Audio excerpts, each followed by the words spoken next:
back to our top story now. We want to bring in some legal analysis of the Chauvin trial. Let's bring in Jesse Weber now to talk a little bit more about the verdict. He's an attorney and host on the Law and Crime Network. Thank you so much for joining us again, Jesse.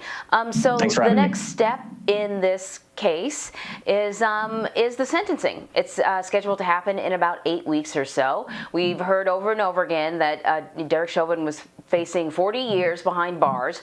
But, you know, what's that mean in the real world? What are the guidelines like in Minnesota?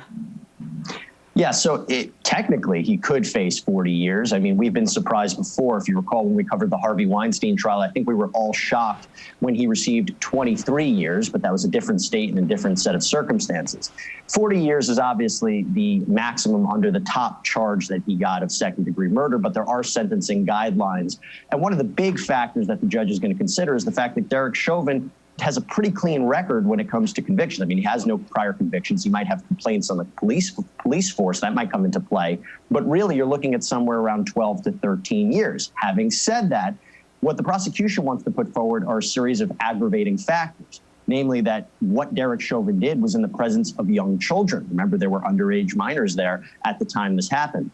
Also trying to say this was a very egregious killing. And then the more the judge takes that into consideration, the more that you're looking at significant years being put onto that sentence. So could we have a range between 12 years and 20 years? Could it go up to 30 years? It's difficult to say. It's really up to the judge. These are recommendations that will be provided to him. And at this point, you know, there's a sentencing report being put in place by the government, but the defense is also going to put in their own evidence to try to mitigate that and say maybe, you know, bring in family members or friends or colleagues of Derek Chauvin. Although I will tell you, based on who we saw support Derek Chauvin during the course of this trial, which was relatively no one, it'll be curious to see if they can get someone to speak on his behalf.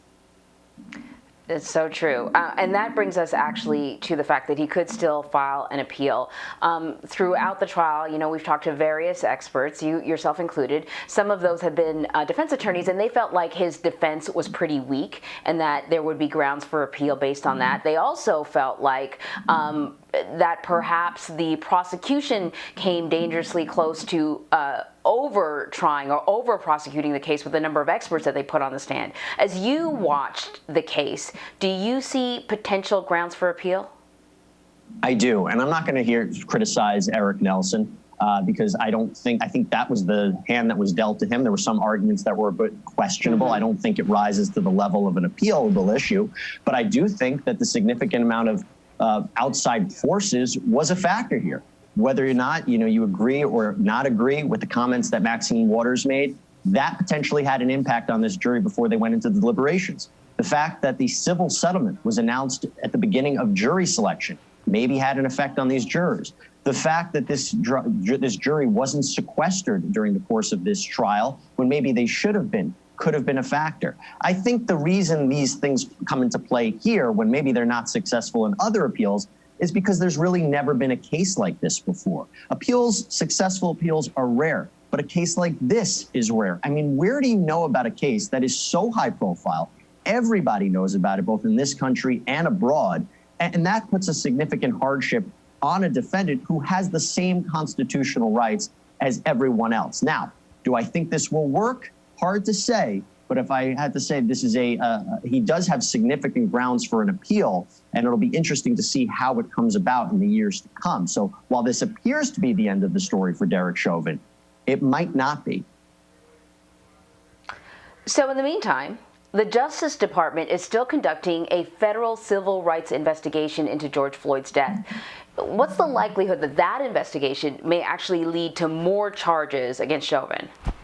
Well, it was interesting that Merrick Garland released that statement after the verdict was read and said the investigation is still ongoing. There was nothing that could happen there until after the state case. So now it becomes what happens to the federal investigation. That is usually a tougher bar because you basically have to say that Chauvin willfully violated George Floyd's rights. That's sometimes a difficult bar, and I know that there is an attempt to pass legislation to lower that standard a bit. But at the moment, that may be tough to prove.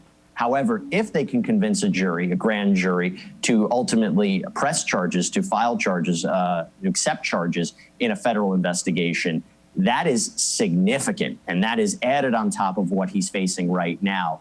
Again, it might be a little too early to make a prediction on that. I know that the DOJ and different investigative bodies have been interviewing witnesses, trying to prepare that case. But now that there has been a guilty verdict in the state case, you have to imagine we will get an answer in the federal investigation sooner rather than later, and that is going to heat up right now.